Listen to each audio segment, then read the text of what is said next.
ये एक मौलाना है जो कह रहा कि कुंभ वक्फ की ज़मीन पे हो रही। और जब इसके अंडे भी नहीं फूटे थे ना, इस्लाम के अंडे भी नहीं फूटे थे, उसके हज़ारों साल पहले से कुंभ वहाँ पे हो रहा। कुंभ कब से हो रहा है तो आप देखोगे नीचे लिखा है कि ऋग्वेद में इसके बारे में पहले डिस्क्रिप्शन दे रखी है। और ऋग्वेद अगर हम रिटन एविडेंस को माने तो आज से 5000 साल पहले लिखी गई थी। और ये अंडे कब फूटे? ये अंडे फूटे 1400 साल पहले। तो मदरसों की ट्रेनिंग अक्सर ऐसे ही होती है। और 1400 सालों से ये क्या कर रहे हैं? दूसरों की ज़मीन पे कब्जा कर रहे हैं। क्या बाबर ऊंट पे ज़मीन लेकर आया था क्या हिंदुस्तान? तो हिंदुस्तान के अंदर ज़मीन बाबर की कैसे होगी या वक्फ की कैसे होगी? इन सारी समस्या की जड़ है कि जब 1947 में पार्टीशन हुई तो पार्टीशन के बाद एक पार्ट तो इस्लामिक स्टेट बना, फिर दूसरे पार्ट के अंदर ये वक्फ, मौलवी, मज़ार, मुसलमान ये कैसे बच गए?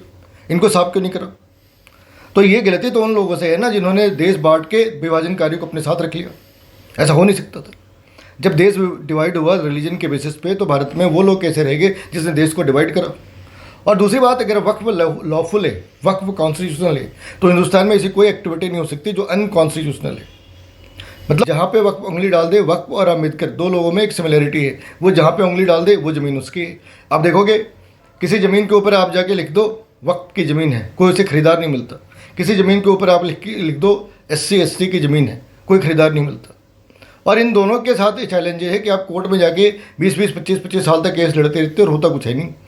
तो अगर वक्फ लीगल है तो भारत के अंदर ऐसी कोई चीज़ नहीं है। वो जो वर्ड है ना इलीगल, उस वर्ड को हटा देना चाहिए। अगर वक्फ लीगल है तो हिंदुस्तान के अंदर कोई भी चीज़ ऐसी नहीं हो सकती जिसे आप इलीगल कह सकते हैं।